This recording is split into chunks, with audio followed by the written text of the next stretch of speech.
العلی العظیم اعوذ باللہ من الشیطان اللعین الرجیم بسم اللہ الرحمن الرحیم الحمد للہ الذی ہدانا لہذا وما كنا لنهتدي لولا أن هدانا الله لقد جاءت رسل ربنا بالحق والصلاة والسلام والتحية والإكرام مولانا ومولا الثقلين جد الحسن والحسين أبي القاسم مصطفى محمد اللهم صل على محمد وآل محمد وآله الطيبين الطاهرين المعصومين المظلومين ولعنۃ اللہ علی اعدائهم اجمعین من الآن الى قیام یوم الدین اما بعد فقد قال اللہ تبارک و تعالی فی محکم کتابہ المجید وفرقان الحمید وقولہ الحق بسم اللہ الرحمن الرحیم وجعلنا منہم ائمة یہدون بامرنا لما صبروا وکانوا بآیاتنا یوقنون صلوات بھیجے محمد والے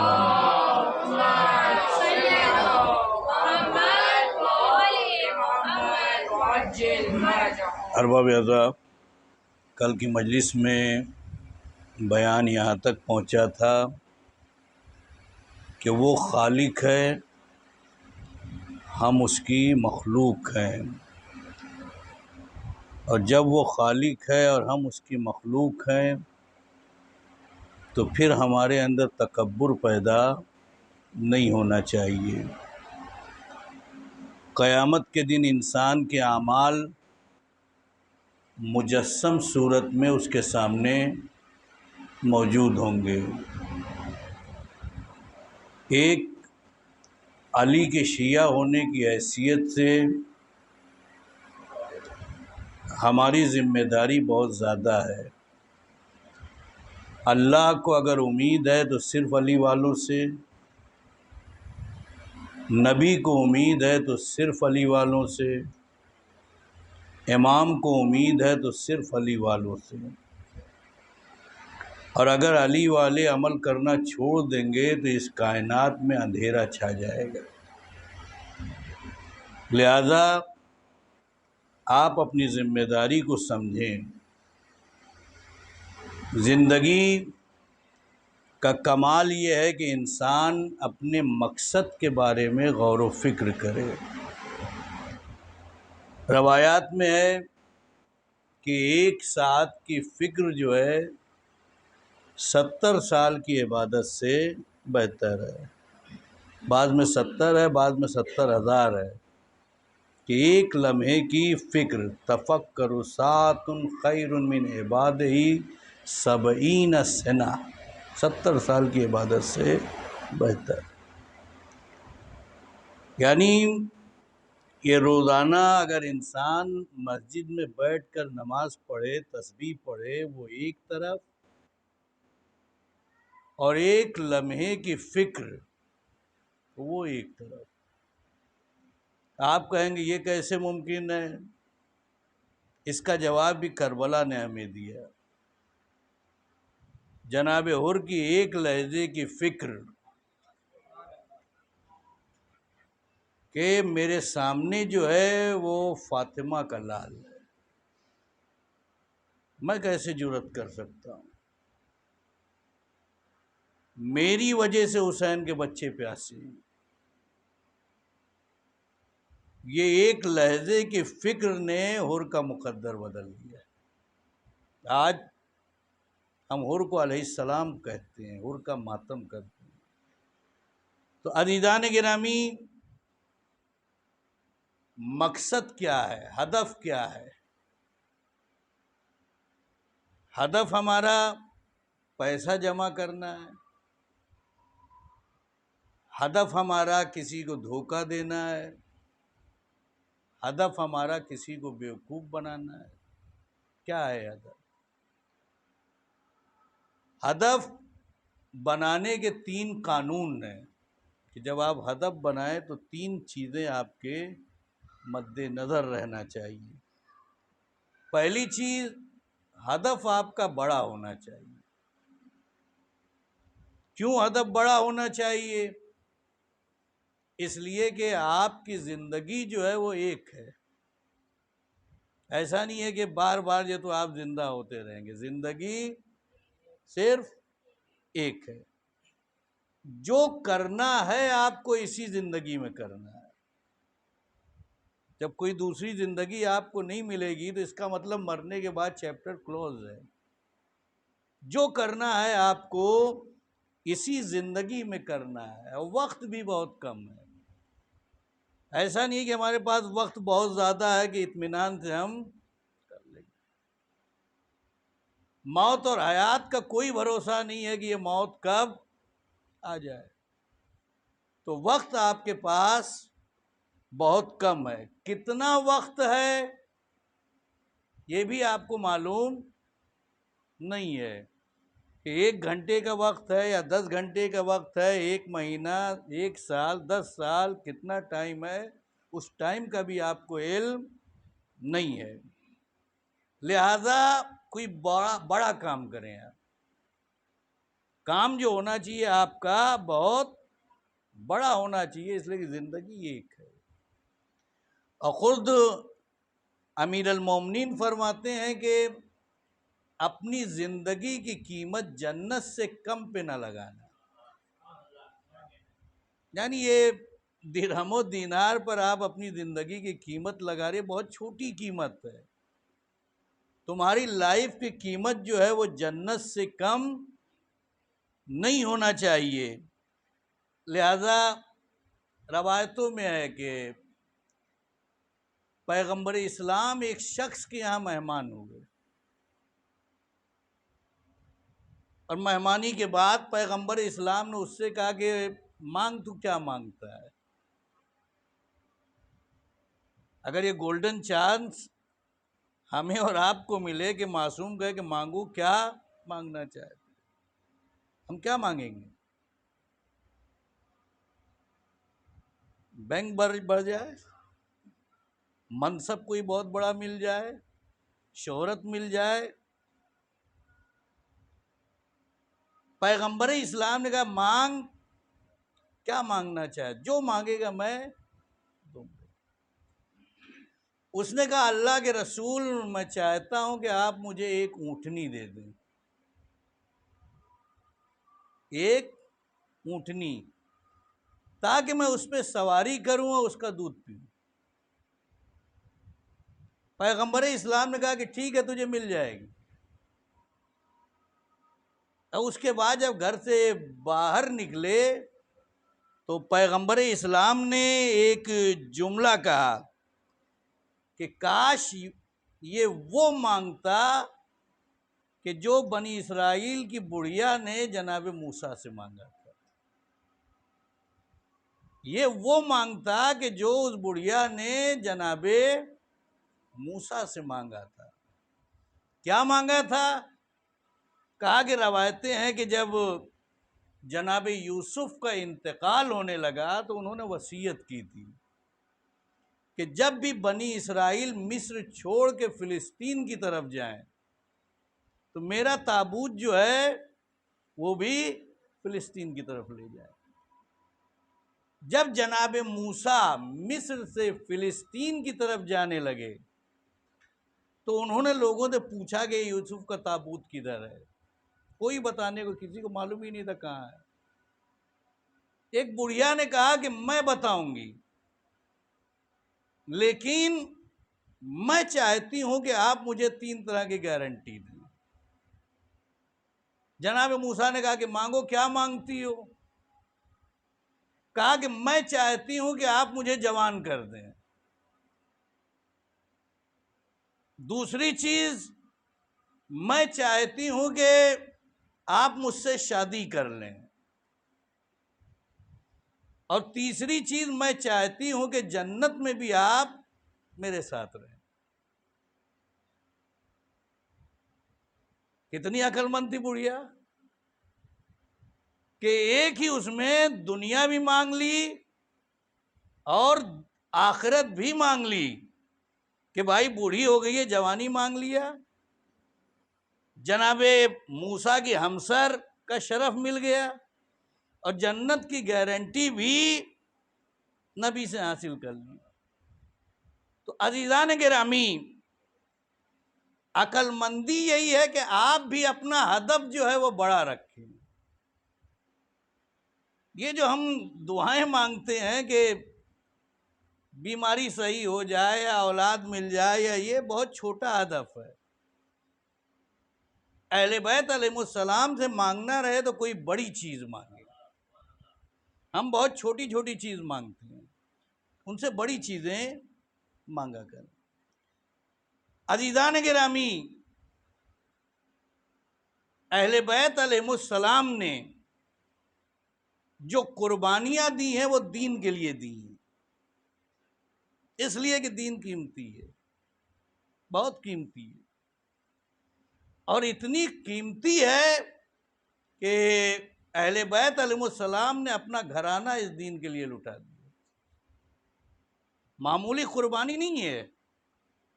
کیوں امام حسین نے مدینہ چھوڑا؟ اسی دین کے لیے۔ کیوں مکہ چھوڑا؟ اسی دین کے لیے۔ کیوں کربلا میں آباد ہوئے؟ اسی دین کے لیے۔ کیوں اصحاب کی قربانیاں دی؟ اسی دین کے لیے۔ اپنے لخت جگر کو کیوں قربان کیا؟ اسی دین کے لیے۔ شہزادیوں کی چادر کیوں قربان ہوئی؟ اسی دین کے لیے۔ دین قیمتی ہے، ہم رہے نہ رہے مگر دین رہے۔ تو اس دین کی حفاظت کرنا یہ ہماری اور آپ کی بھی ذمہ داری ہے یا نہیں ہے؟ اب یہ ہمیں اور آپ کو سوچنا ہے۔ مولانا صاحب بسم اللہ، ایک مرتبہ بلند آواز سے صلوات پڑھے محمد وال۔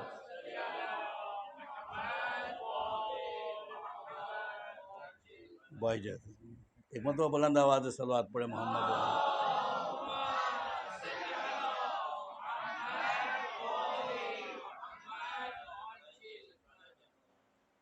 اس اعتبار سے ہماری اور آپ کی بہت بڑی ذمہ داری ہے کہ ہم خود دین کے پابند بنیں، اور جب ہم دین کے پابند بن جائیں گے تو خود ہمارا کیریکٹر جو ہے وہ لوگوں کو دین کی طرف لے آئے گا۔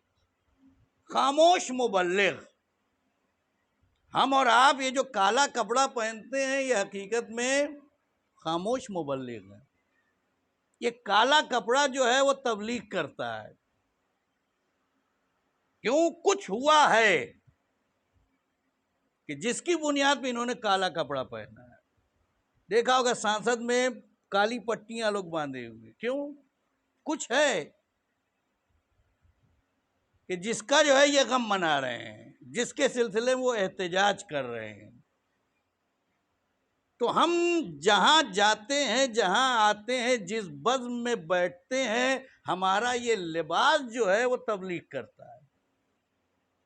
اب اگر یہ لباس پہن کر ہم کسی کا مذاق اڑائیں،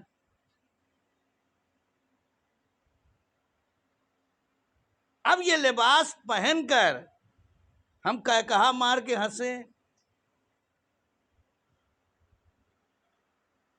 تو عزیزان گرامی سامنے والا سوچنے پہ مجبور ہو جائے گا کہ یہ کس کا غم منا رہے ہیں۔ کالا کپڑا غم کی علامت ہے، اور یہ ہنس رہے ہیں، یہ کھیل رہے ہیں، یہ کھانے پہ ٹوٹ رہے ہیں، آخر یہ غم کس کا منا رہے ہیں؟ تو کالے کپڑے کو ہم رسم نہ بنائیں. اگر یہ دل کی گہرائی میں اتر جائے گا کہ ہم امام کی مظلومیت کا غم منا رہے ہیں تو خود بخود ہمارا رفتار، ہمارا اٹھنا، ہمارا بیٹھنا، ہمارا بولنا، اس میں خود بخود تبدیلی آئے گی. ہمارے گھر میں کوئی میت ہوتی ہے تو کچھ دیر کے لیے صحیح تبدیلی ہوتی کہ نہیں ہمارے اندر، ہم ہنستے نہیں ہیں. جائے کہ اتنا بڑا. عزیزان گرامی، اس کی وجہ یہ ہے کہ ہم نے اپنے سماج میں، اپنے معاشرے میں کچھ سرکل بنا کے رکھے ہیں. اس سرکل کے اندر ہیں تو ہم دین کی پابندی کریں گے. اس سرکل کے اندر ہیں تو حلال حلال ہے، حرام حرام ہے، واجب واجب ہے. اور جہاں اس سرکل سے ہم باہر نکلے، اب حلال حلال نہیں ہے، اب حرام حرام نہیں ہے، اب واجب واجب نہیں ہے. اس سرکل میں ہے تو دین ہے. اس سرکل سے اگر ہم باہر نکل گئے تو دین خدا. ایسے ہی ہم نے بہت سارے سرکل جو ہے وہ بنا کے رکھے. اس میں سے ایک سرکل ہے اصل محبت کا، اہل بیت کی محبت یا امام مظلوم کربلا کی محبت کا. امام کی محبت کا تقاضا یہ ہے کہ ہم محرم میں 10 دنوں جو ہے مجلس میں شریک ہوں. یہ محبت کا تقاضا ہے کہ محرم کے 10 دن جو ہے وہ ہمیں آنا ہے. انہی ایام میں ہمیں مسجدوں میں جانا ہے، بندگی کرنی ہے. اچھا، کچھ افراد محبت میں اتنے زیادہ ہیں کہ 10 دن باقاعدہ پابندی سے مجلس میں پہلی محرم سے لے کر 10 محرم. کچھ افراد ایسے ہیں کہ جو پہلی سے چھٹی محرم تک نہیں آئیں گے، 7ویں محرم جب آئے گی تب وہ مجلس میں شریک. کچھ اور زیادہ بیزی ہیں، وہ 7ویں محرم میں نہیں بلکہ شب عاشور مجلس میں شریک. اور اس کے بعد جو ہے 11 محرم مجلس میں شرکت کی تو کمی ہو جاتی ہے. جو پہلی سے 10 تاریخ تک پابندی تھی، اب 11 محرم کو وہ پابندی. ہم نے کہا کہ فلاں صاحب تو روزانہ مجلس میں آتے ہیں، آپ کیوں نہیں مجلس میں آئے؟ 11 محرم آئی، ہم نے کہا کہ فلاں صاحب تو روزانہ مجلس میں آئے. 10 محرم کے بعد آپ 11ویں محرم کو مجلس میں نظر نہیں آئے. کہا کہ وہ جو آ رہے تھے وہ بیکار تھے، ان کے پاس کوئی کام دھندا نہیں ہے. میں کیونکہ بہت بیزی آدمی ہوں، لہذا ہے تو میں روزانہ مجلسوں میں نہیں آ سکتا. عزیزان گرامی، یعنی وجہ یہ بیان کی کہ میں بہت بیزی ہوں لہذا مجلس میں شرکت نہیں کر سکتے. یہ 10 دن بھی آیا تو بہت احسان کر دیا. جو ہمارا وہ ہے کہ ہم مجلسوں میں آ رہے ہیں تو گویا ہم احسان کر رہے ہیں. 11 کے بعد ہم بہت بیزی ہیں لہذا مجلس میں نہیں ہے. اور جو آ رہے ہیں کیونکہ وہ بیکار ہیں، ان کے پاس کوئی کام دھندا نہیں ہے، اس لیے مجلسوں میں شریک ہو. عزیزان گرامی، ٹھیک ہے بات، آپ بہت بیزی آدمی ہیں. اتفاق ایسا ہوا کہ آپ کی نوکری چلی گئی. آپ کی نوکری چلی گئی. اب آئے پروردگار کے پالنے والے میری نوکری دے دے. بچہ بیمار ہو گیا، مصلی بچھایا، پالنے والے بچے کو شفا دے دے. اور کوئی پریشانی آئی، مسلح بھی جب پالنے والے میری مشکل کو حل کر دے. عزیزان گرامی بات سمجھ رہے ہیں کہ نہیں سمجھ رہے ہیں؟ 11 محرم کو جب آپ سے پوچھا گیا کہ آپ مجلس کیوں نہیں آئے تو آپ نے کہا کہ میں بیکار آدمی نہیں، بہت بیزی آدمی. اور جہاں کوئی پریشانی آئی تو آپ اللہ کے پاس آ رہے ہیں، پالنے والے یہ میرا مسئلہ حل کر دے، میری یہ پریشانی حل کر لے. اگر پلٹ کے تمہارے پروردگار نے یہی کہا کہ میری لائف بہت بیزی ہے، میں تو اربوں کو دیکھ رہا ہوں، میرے پاس تمہارے لیے وقت نہیں ہے، تو تمہارا کیا عالم ہوگا؟ ایک صلوات پڑھ دے محمد و آل محمد پہ.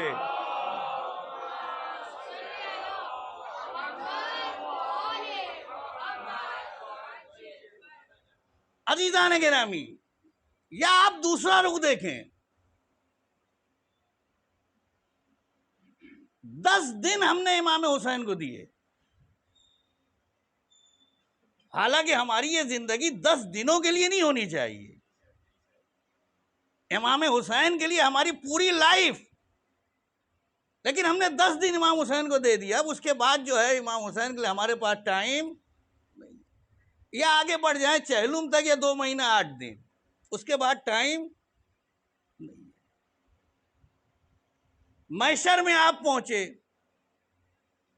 اعمال اتنے اچھے نہیں ہیں، فرشتے آپ کو دوزخ کی طرف لے جانے لگے. آپ نے دوسری طرف جنت کو دیکھا، کہا کہ میں جنت میں کیسے جاؤں، خزانہ خالی ہے اعمال والا. بیچ میں امام حسین علیہ السلام کو دیکھا.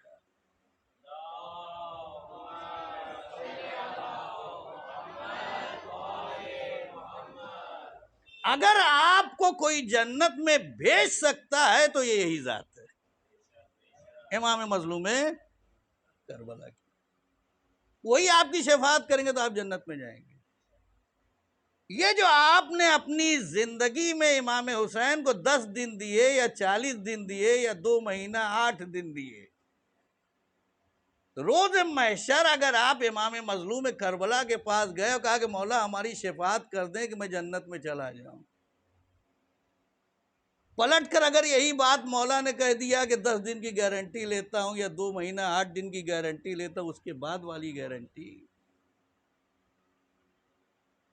نہیں ہے،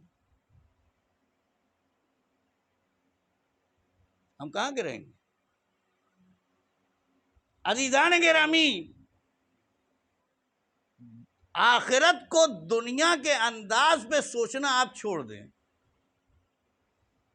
ہم یہ چاہتے ہیں کہ جیسے ہم دنیا میں ادھر ادھر لوگوں کو بیوقوف بنا کے مسئلہ حل کر لیں گے، ویسی آخرت میں بھی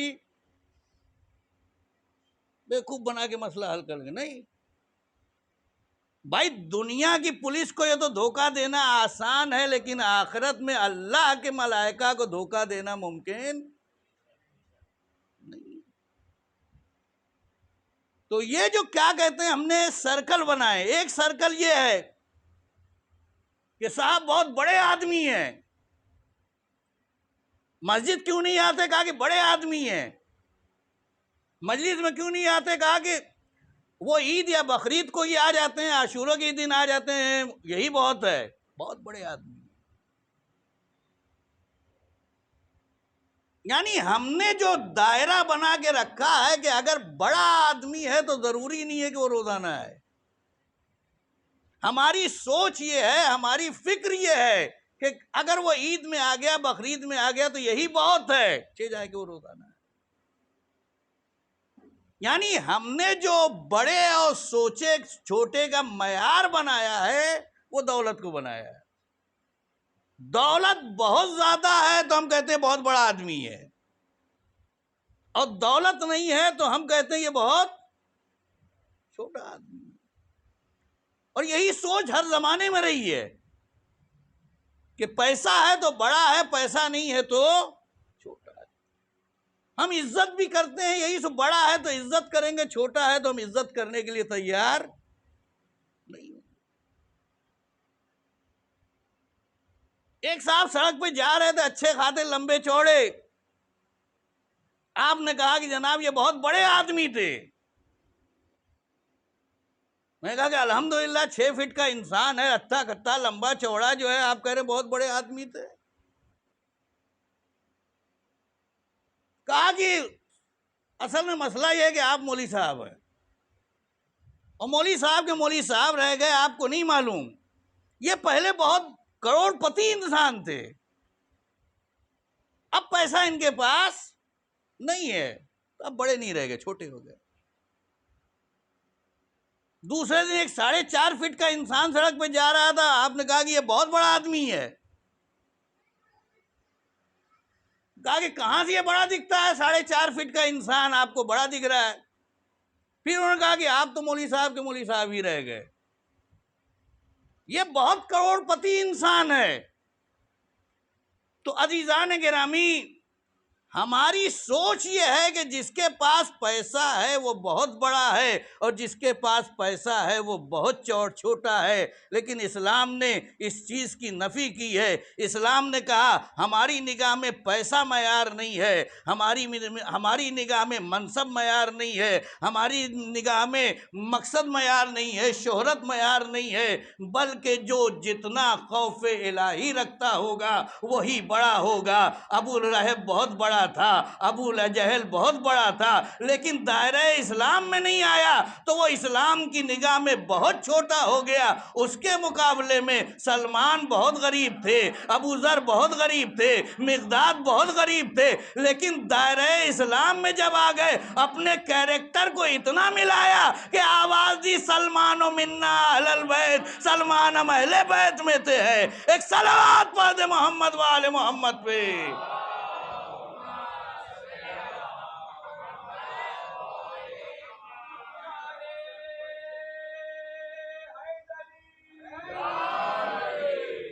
تو عزیزان گرامی، اللہ کی نگاہ میں مکرم وہی ہے کہ جو متقی ہو، جو پرہیزگار۔ لہذا روایتیں آپ اٹھا کے دیکھیں، پروردگار عالم، یہ حدیث قدسی میں ظاہراً ہے کہ ارشاد فرماتا ہے کہ اگر کوئی بندہ میری تھوڑی سی دی ہوئی روزی پر راضی ہے تو میں پروردگار اس کی تھوڑی سی عبادت پر بھی راضی ہو جاؤں۔ اگر آپ اس کی دی ہوئی تھوڑی سی روزی پر راضی ہیں تو پروردگار آپ کی تھوڑی سی عبادت پر بھی راضی ہو جائے۔ اصول تو یہی بنتا ہے کہ اگر روزی زیادہ ہے تو بندگی بھی زیادہ ہونا چاہیے، روزی کم ہے تو بندگی کم۔ لیکن یہاں ہمارے سماج میں معاملہ بالکل الٹا، روزی زیادہ ہے عبادتیں کم ہیں، روزی کم ہے تو عبادتیں بہت ہی زیادہ ہے۔ اب بعض اوقات عزیزان گرامی، ہم اور آپ تانے کستے، ہم نے کیا بگاڑا ہے کہ اللہ نے مجھے روزی نہیں دی؟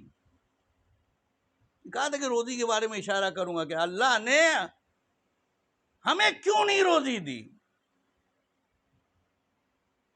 ہم بھی اس کے بندے ہیں، وہ بھی اس کا بندہ ہے، اللہ اسے دے رہا ہے، ہمیں نہیں دے رہا۔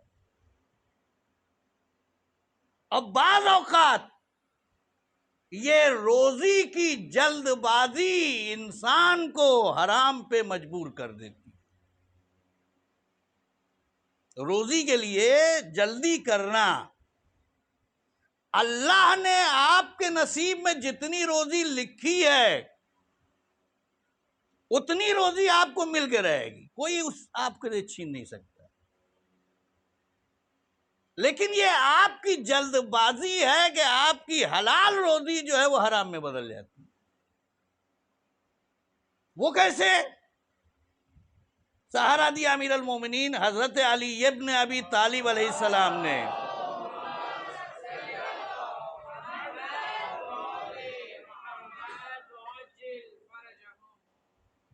کہ آپ مسجد جا رہے ہیں نماز پڑھنے کے لیے، سواری موجود ہے، ایک شخص کھڑا تھا، آپ نے کہا کہ دیکھو میں نماز پڑھنے جاتا ہوں، میری سواری کا تم دھیان رکھو۔ اس نے کہا ٹھیک ہے میں دھیان رکھوں گا۔ مولا گئے نماز پڑھنے، تھوڑی دیر تک تو وہ کھڑا سواری کا خیال رکھتا رہا، اور پھر اس کے بعد اس کے ذہن میں یہ خیال آیا، یہ میرے الفاظ نہیں ہیں، مولانا غلام عسکری صاحب کے الفاظ، کہ یہ حیوان ہے، بھاگنا اسے چاہیے لیکن یہ نہیں بھاگ رہا ہے، میں انسان ہوں اور مجھے یہاں ٹھہرنا نہیں ہے، لہذا جو ہے ایسا کرتے کہ میں یہاں سے چلا جاؤں۔ اس نے گھوڑے کی زین لی اور لے کے چلا گیا۔ مولا علی آئے، دیکھا گھوڑا تو کھڑا لیکن اس کی زین غائب ہے۔ عزیزان گرامی، کیا یہ کوئی تصور کر سکتا ہے کہ امیر المومنین کسی سے کوئی کام لیں اسے اس کی اجرت نہ دیں؟ اصلاً تصور نہیں ہے،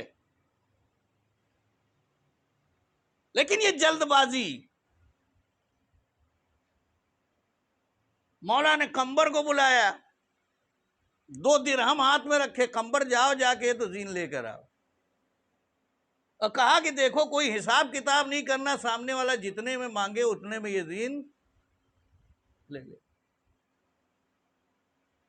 بازار میں گئے، قمبر دیکھا کہ ایک شخص ہے کہ جو گھوڑے کی زین بیچ رہا ہے، کہا کتنے میں؟ کہا 2 درہم۔ قمبر نے وہ 2 درہم دیا، وہ زین لیا، مولا کائنات کی خدمت میں لے آیا۔ مولا نے دیکھا کہ یہ وہی زین تھی کہ جو آپ کے، ایک تاریخی جملہ امیر المومنین نے کہا کہ جو ہمارے اور آپ کے لیے لمحہ فکریہ ہے۔ امیر المومنین نے آواز دی کہ اس کے نصیب میں 2 درہم لکھے ہوئے تھے، میں علی مسجد سے آتا کہ اسے یہی 2 درہم دیتا، لیکن اس کی جلد بازی نے اس کے رزق حلال کو رزق حرام میں تبدیل کر دیا۔ یہ جلد بازی اس کے رزق حلال کو رزق حرام میں تبدیل کر دیا۔ یعنی ہمارے پاس صبر نہیں ہے، ہم شارٹ کٹ راستہ اختیار کرنا چاہتے ہیں، کتنی جلدی ہو سکے ہم کروڑ پتی بن جائیں۔ عزیزان گرامی، یہ جو آپ محنت کر رہے ہیں، محنت سے کما رہے ہیں، اس محنت کی کمائی میں بھی کچھ افراد کے حقوق ہیں، حقوق اللہ ہے، حقوق الناس ہیں۔ آپ سمجھ گئے میں کس طرف اشارہ کرنا چاہتا ہوں؟ یہ جو ہم اپنے بچے کی صحیح طریقے سے تربیت نہیں کر پا رہے ہیں، اس کا بہت زیادہ تعلق جو ہے رزق حلال سے۔ بچہ ہاتھ سے نکل رہا ہے، مولانا صاحب کیا کریں؟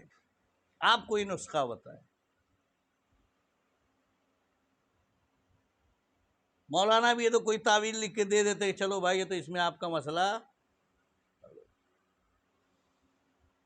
لیکن اصل راستہ یہ تو آپ نے بھٹکایا ہے۔ روایتوں میں ہے کہ ایک لقمہ حرام کا اثر اتنا ہے کہ 40 دن تک آپ کی دعائیں قبول نہیں ہوتی۔ 40 دن بولا آپ اللہ سے مانگ رہے یہ دے دے یہ دے دے یہ دے دے، لیکن ساتھ میں لقمہ حرام بھی ہے، لہذا اثر نہیں۔ امام مظلوم کربلا کے اس جملے کو کیوں نہیں آپ سمجھتے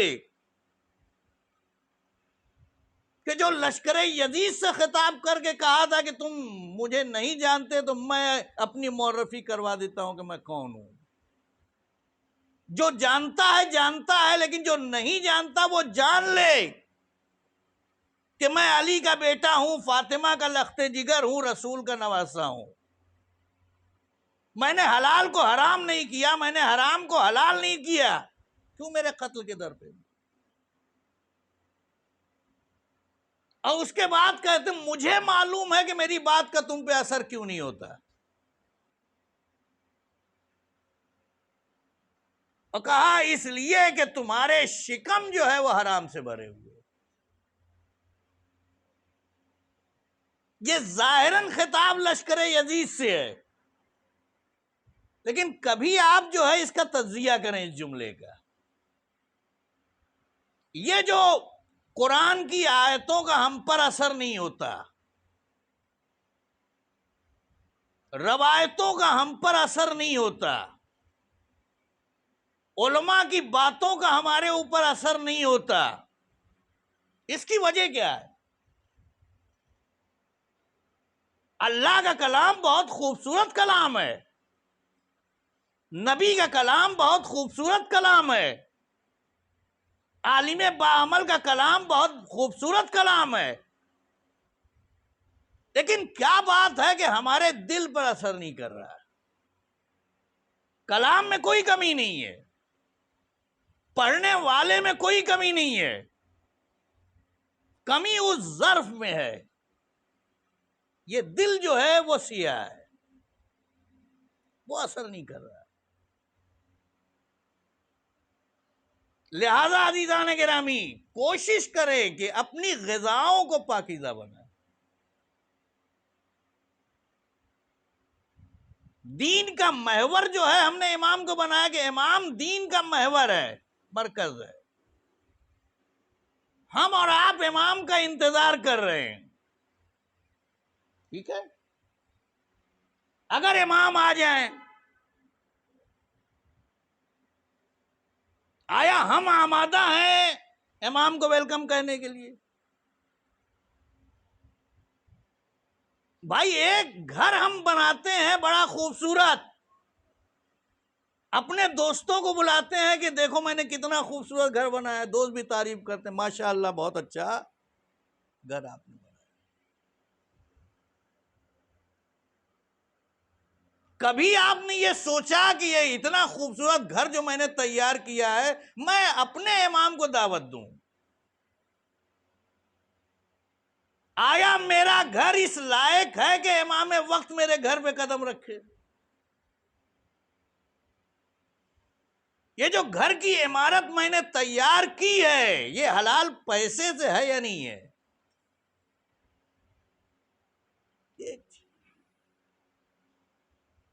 ہم آئینے میں روزانہ کھڑے ہو کر اپنا چہرہ دیکھتے ہیں اور دیکھتے ہیں کہ میں خوبصورت لگ رہا ہوں یا نہیں لگ رہا ہوں،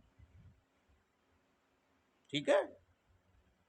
کنگھی کریں گے بار بار، یہ تو چہرے کو دیکھے کوئی دھبا تو نہیں ہے۔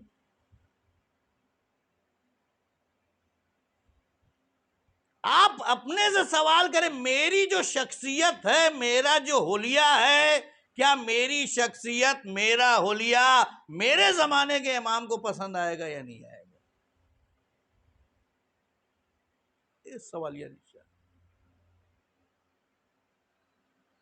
گھر پہ جو میں دسترخوان لگا رہا ہوں، آیا میرا دسترخوان اس لائق ہے یا نہیں کہ میں زمانے کے امام کو اپنے دسترخوان پہ بٹھاؤں؟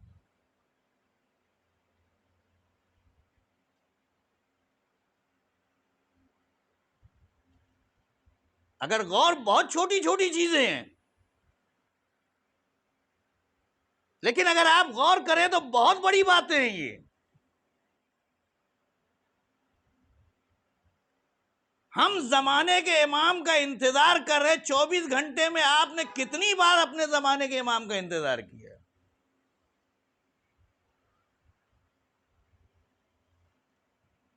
24 گھنٹے میں آپ نے کتنا وقت اپنے زمانے کے امام کو دیا؟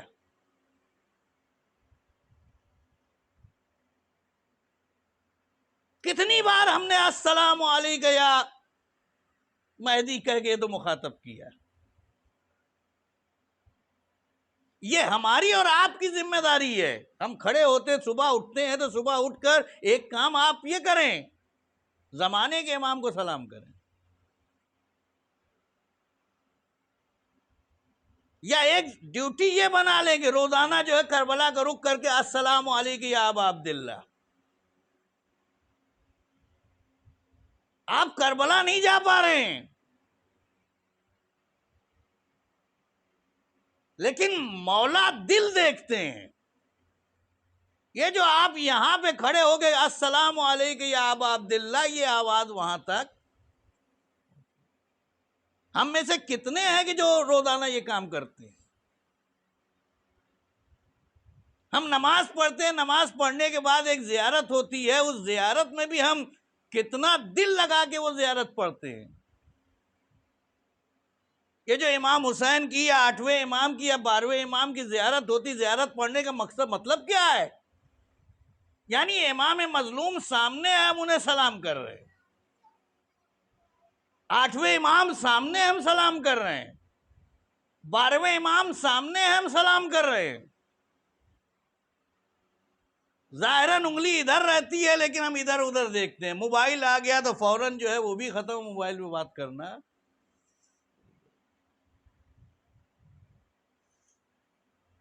یعنی سب چیز کو ہم نے رسم بنا لیا ہے، کیونکہ یہ رسم چلی آ رہی ہے کہ نماز کے بعد قبلہ رخ اور ادھر ادھر کر کے ہم کو بس سلام کرنا ہے. اب وہی ہم کر رہے ہیں. یہ چیزیں ہماری دل کی گہرائیوں میں نہیں اتر رہی، اور جس دن دل کی گہرائیوں میں یہ چیزیں اتر جائیں گی عزیزان گرامی، وہی وہ لمحہ ہوگا کہ جس میں آپ کی شخصیت بدل جائے گی. لب لباب یہی ہے. آپ اپنی غذاؤں کو پاکیزہ رکھیں، خمس نکالنے کے عادی بنے. آپ کہیں یہ مولوی لوگوں کا مسئلہ ہے کہ یہ تو ہمیشہ اپنے مطلب کی بات کرتے ہیں. میں نہیں کرتا کہ آپ ہمیں دیں یا مولانا کو دیں. خمس نکالیں، اور جو آپ کی نگاہ میں موثق ہے اس کے حوالے خمس کی رقم کریں، تاکہ آپ کی غذا پاکیزہ ہو. اور جب یہ غذا پاکیزہ ہوگی اور وہ لقمہ آپ کھائیں گے، آپ کی اولاد کھائے گی، تو اس کا اثر یہ ہوگا کہ ذکر حسین سن کر جو آنکھ سے آنسو نکلیں گے، وہ ایک قطرہ آنسو آپ کی جنت کا ضامن بنے گا. ایک قطرہ، وہ ایک سینے پہ ہاتھ جو ماریں گے آپ، وہ آپ کی جنت کا ضامن بنے گا. رزق کو اپنے بس عزیزان گرامی، ایام عذاب بہت تیزی سے گزر رہے ہیں. آج محرم کی 7ویں شب ہے اور قیامت کی شب.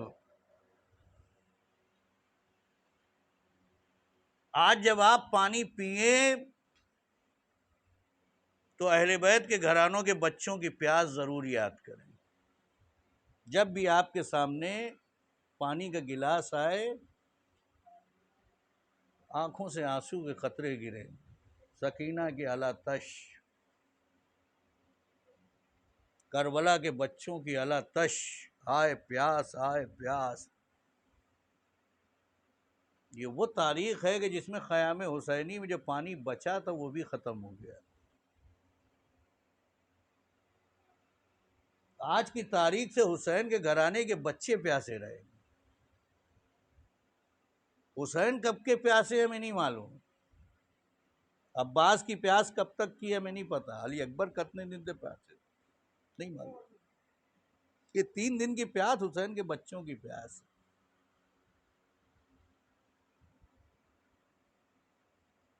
آج کی شب ہم اس یتیم کا ماتم کرنے کے لیے جمع ہوئے جسے یتیم حسن کہا جاتا ہے، قاسم ابن حسن. تاریخ کہتی ہے کہ جب امام حسن علیہ السلام کو زہر دیا گیا اور آپ کے کلیجے کے ٹکڑے کٹ کٹ کے تشت پہ گر رہے تھے،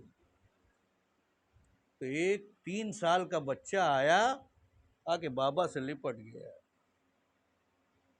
آپ جانتے ہیں، پہچانتے ہو 3 سال کا بچہ کون تھا؟ جناب قاسم تھے. امام حسن نے اسی وقت ایک تعویذ جناب قاسم کے بازو پہ باندھا، کہا میرے لال قاسم جب بہت زیادہ مصیبت آئے تو یہ تعویذ کھول کے پڑھ لینا۔ وقت گزرتا گیا، حسن کا شہزادہ قاسم 13 سال کا جوان، اور شب عاشور وہ بیتابی کہ امام مظلوم کربلا شہادت نامہ سنا رہے ہیں، اور کل تمہیں بھی قربان ہونا ہے، حبیب تمہاری بھی قربانی ہے، مسلم ابن اوتھجہ تمہیں بھی قربان ہونا ہے، عباس تم بھی قربان ہو جاؤ گے، علی اکبر بیٹا تم بھی قربان ہو جاؤ گے، ایک ایک شہید کا نام پڑھ کے سنا رہے ہیں، لیکن جناب قاسم کا نام نہیں لیا۔ یہ بچہ بے قرار ہو کے کہتا چچا کیا فہرست شہادت میں میرا نام نہیں ہے؟ عزیزان گرامی، شب سات ہے اور رونے میں کنجوسی نہ کرنا، دل کھول کے رونا۔ ایک یتیم پہ آنسو بہانا ہے، امام حسن کو پرسہ دینا ہے، ام فروہ کو پرسہ دینا ہے۔ کہتے چچا جان کیا فہرست شہادت میں میرا نام نہیں ہے؟ امام حسین نے یہ نہیں کہا کہ نہیں بیٹا تیرا نام ہے، بلکہ ایک سوال کیا، میرے لال قاسم یہ بتاؤ کہ موت تمہارے نزدیک کیسی ہے؟ خاندان بنی ہاشم کے بچے نے جواب دیا چچا جان شہد سے زیادہ شیریں ہے موت ہمارے نزدیک، اللہ اکبر۔ جب جناب قاسم کا یہ جواب سنا تو امام حسین نے کہا بیٹا قاسم تمہارا نام بھی فہرست شہادت میں ہے، اور تمہارے بھائی علی اصغر کا نام بھی فہرست شہادت میں ہے۔ ارے اپنا نام سنا قاسم خوش ہو گئے، لیکن بھیا علی اصغر کا نام سنا تڑپ اٹھے، کہا بابا کیا ظالم خیمے میں چلے آئیں گے؟ ارباب اعضا حسین نے آواز دی نہیں بیٹا قاسم، بلکہ تمہارے بھیا کو لے کے میں جاؤں گا مقتل میں، سوال آپ کروں گا۔ علیکم اللہ ارباب اعضا، عاشور کی صبح نمودار ہوئی، قربانیوں کا سلسلہ شروع ہوا، اصحاب باوفا مارے گئے، آل جعفر قربان ہو گئی، آل عقیل قربان ہو گئی۔ اب تاریخ لکھتا ہے کہ 13 سال کا بچہ بار بار اجازت مانگ رہا ہے کہ چچا مجھے رن میں جانے کی اجازت دے دو، چچا مجھے رن میں جانے کی اجازت دے دو، مگر حسین قاسم کو رن میں جانے کی اجازت نہیں دیتے ہیں۔ خیمے میں ایک کونے میں بیٹھے سر کو جھکائے زار و قطار جناب قاسم رو رہے تھے، گریہ کر رہے تھے کہ تبھی ماں نے کہا بیٹا کیا بات ہے، گریہ کیوں کر رہے ہو؟ کہا ماں میں رن میں جانا چاہتا ہوں، چچا سے اذن مانگ رہا ہوں مگر چچا اجازت نہیں دیتے۔ ایک مرتبہ ماں نے کہا بیٹا قاسم اسی دن کے لیے تمہارے بابا نے تمہارے بازو میں تعویذ باندھا تھا، اس تعویذ کو کھول کے پڑھ لو۔ ارے تعویذ کو کھول کے پڑھا، لکھا تھا بیٹا قاسم کربلا میں نہ ہوں گا، ارے میری طرف سے تم اپنے کو اپنے چچا پہ قربان کر دینا۔ اجکم اللہ، تعویذ ملی، خوشی خوشی چچا کے پاس گئے، چچا دیکھو بابا نے کیا لکھا ہے، حسین کے ہاتھوں میں بھائی کا خط ہے۔ ارے برسوں بعد بھائی کی لکھاوٹ دیکھی، آنکھوں سے لگایا، خط پڑھ رہے ہیں، آنکھوں سے زار و قطار آنسو کے قطرے گر رہے ہیں۔ تاریخ مقتل لکھتی ہے خط ملنے کے پڑھنے کے بعد بھی حسین قاسم کو اجازت نہیں دے رہے ہیں، بھلا کیسے میں اپنے بھتیجے کو مرنے کی اجازت دے دوں؟ لیکن قاسم کی بیتابی، کبھی چچا کا ہاتھ چومتے ہیں، کبھی چچا کے کلیجے سے لگ جاتے ہیں، اے چچا مجھے رن میں جانے کی اجازت دے۔ ارباب اعضا تاریخ کہتی ہے بھتیجے کی یہ بیتابی دیکھی، حسین کی آنکھوں سے بھی آنسو گرنے لگے۔ ارے چچا بھتیجے اتنا روئے کہ غش کھا کے زمین پہ گر پڑے۔ حجکم اللہ، تصور شرط ہے، حسین بھی بے ہوش ہیں، قاسم بھی بے ہوش ہیں۔ ہم نے دیکھا ہے جب کسی بے ہوش کو جگانا ہوتا ہے تو اس پہ پانی کا چھڑکاؤ کیا جاتا ہے۔ ارے کربلا میں پانی تو نہ تھا، مقتل لکھتا ہے ارے شہزادی زینب نے گریہ کیا، گریہ کر کے چچا بھتیجے کو ہوش میں آئے۔ اب حسین نے قاسم کو امامہ کیا، قاسم کے سر پہ امامہ رکھا، زین رکھی، گھوڑے پہ سوار کیا، کہا کہ جاؤ بیٹا قاسم، خدا حافظ۔ ارے یتیم حسن مقتل کی طرف روانہ ہوا۔ تاریخ کہتی ہے کہ ایک ایک جوان کو قاسم نے قتل کیا ہے۔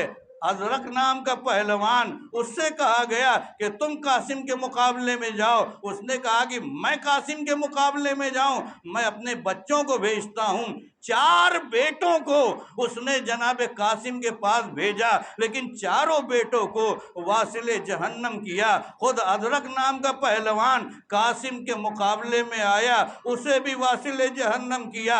پیسر سعد نے دیکھا، کہا کہ یہ بنی ہاشم کے گھرانے کا بچہ ہے، یہ عباس کا شاگرد ہے، ایسے نہیں، سب مل کے حملہ کرو۔ ارے چاروں طرف سے حملہ ہوا۔ یتیم حسن میدان کربلا میں کسی نے تلوار کا وار مارا، قاسم گھوڑے سے زمین پہ گرے، آواز دی یا اماں ادرکنی، اے چچا میری مدد کو آئیے۔ مولا ان آوازوں پہ رحمت نازل کرے۔ ارباب ازا تاریخ مقتل لکھتی ہے کہ جیسے ہی حسین کے کانوں میں قاسم کی آواز گونجی، فرتی کی طرح حسین مقتل کی طرف دوڑے، دیکھا قاتل ہاتھ میں تلوار لیے قاسم کا سر قلم کرنے جا رہا ہے۔ ارے حسین آگے بڑھے، قاتل نے حسین کو آتے دیکھا، فوجوں کو مدد کے لیے پکارا۔ ارے ادھر کی فوجیں ادھر، ادھر کی فوجیں ادھر، قاسم آواز دیتے چچا میری مدد کیجئے، چچا میری مدد کیجئے۔ ارے جب حسین پہنچے ہیں، قاسم کی لاش گھوڑوں کی ٹاپوں سے پامال ہو گئی تھی۔ حجکم اللہ۔ ارباب ازا بڑا سخت مرحلہ۔ حسین نے آواز دی بیٹا قاسم، چچا شرمندہ ہے کہ تیری نصرت نہ کر سکا۔ اب لاش ہے بکھری ہوئی، ابا کا دامن زمین کربلا پہ بچھایا، قاسم کی لاش کے ٹکڑوں کو جمع کیا، لے کے خیمے کی طرف چلے۔ بس آخری جملے، گریہ کر سکتے ہو تو گریہ کرو۔ ارے گٹھری بنا کے خیمے کی طرف لے کے چلے۔ ماں نے دیکھا، کہا آقا سب کا لاشا لے کر آ گئے، میرے لال کا لاشا کدھر ہے؟ ارے حسین نے خیمے میں ابا کا دامن پھیلایا۔ ماں نے قاسم کے لاش کے کٹے ٹکڑے کو دیکھے، آواز دی اے بیویو آؤ دیکھو میرا بیٹا قاسم دولہا بن کے آیا ہے۔ ارے قاسم، ہائے قاسم میرا قاسم، انا للہ وَإِنَّا إِلَيْهِ رَاجِعُونَ رِضًا بِقَضَائِهِ وَتَسْلِيمًا لِأَمْرِهِ۔ پروردگارہ تجھے محمد و آل محمد کا واسطہ اس مختصر سی مجلس کو قبول فرما، ہمارے تمام گناہوں کو بخش دے، ہمیں زیادہ سے زیادہ نیک اعمال ادا کرنے کی توفیق عنایت فرما، درسگاہ کربلا پہ عمل کرنے کی توفیق عنایت فرما۔ پروردگارہ تمام آیات اعظام مخصوصاً آیت اللہ سیستانی اور آیت اللہ خامنئی کی حفاظت فرما، پرچم اسلام کو سربلند فرما، دشمنان اسلام، دشمنان عزاداری مظلوم کربلا کو نیست و نابود فرما۔ پروردگارہ تجھے محمد و آل محمد کا واسطہ اس دنیا میں جہاں جہاں شیعیان حیدر کرار ہے ان کی جان مال عزت آبرو کی حفاظت فرما۔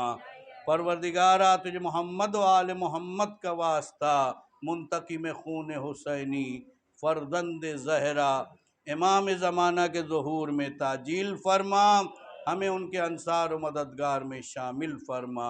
ربنا تقبل منا انک انت السمیع العلیم. ماتم حسین.